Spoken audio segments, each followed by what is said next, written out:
So today we're going to go over the annual report that will be given at the governing board meeting. Health Information Services. This is for fiscal year ending June 30th of 2016. Our current FTEs haven't changed. They're at 9.85. We actually did decrease one FTE back in August of 2015. That seems a long time ago, but that would be included in this fiscal year. So we look at numbers here as far as transcription and editing, going from 2012, 13, 14, 15, and 16. You can see the transcription is the blue. That's number of lines have gradually decreased. For 2016, we're really only down a couple hundred lines from last year. The editing is also down a little over 100,000 lines from last year. Hospital scanning. Last year we had almost 1 million lines, 984,000. We really dropped that down to 784,000. That decrease of 200,000 is really based because of the CPOE orders that we've put in place. We don't have to scan in so many of those paper orders anymore, so that's been very helpful in decreasing that number. Release of information. So our department, as you know, is responsible to release patient information. We comply with all the HIPAA guidelines related to release of information, confidentiality, and security.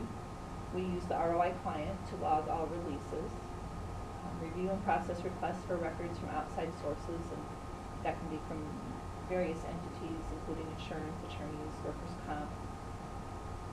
Complete the AFLAC and FMLA insurance forms, and perform audits for managed care, and also complete the accounting of disclosure reports if patients request that. So the numbers from this last year, the blue column is the hospital, the red is the clinic. The hospital actually has had an increase. Clinic saw a little bit of a decrease. The implementation of the MyHealth portal may see a decline in the number of patient record requests.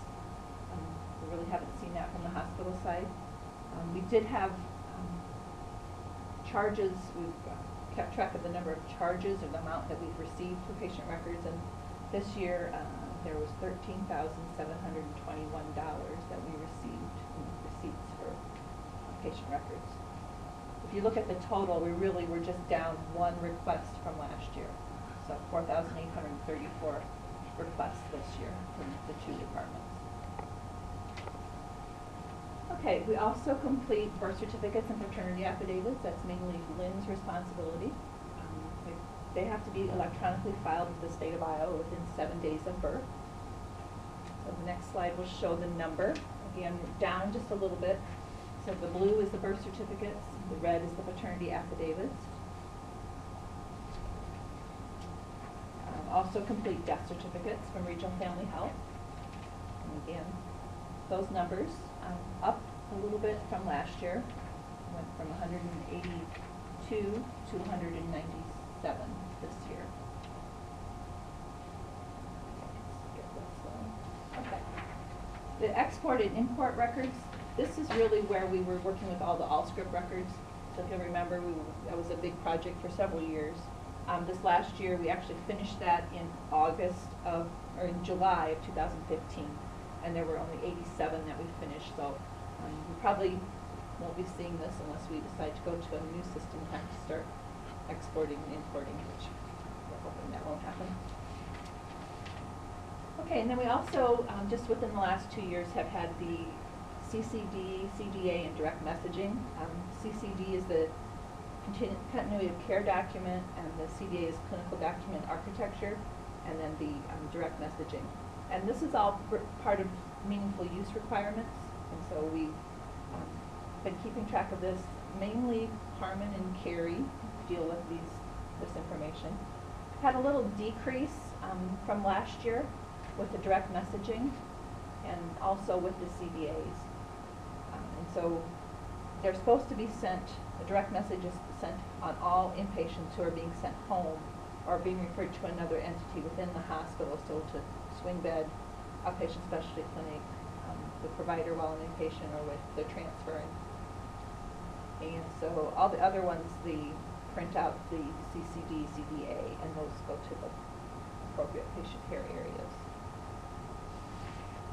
And then we have HIPAA. You know, we're responsible for reporting any breaches, for doing investigations for any potential breaches.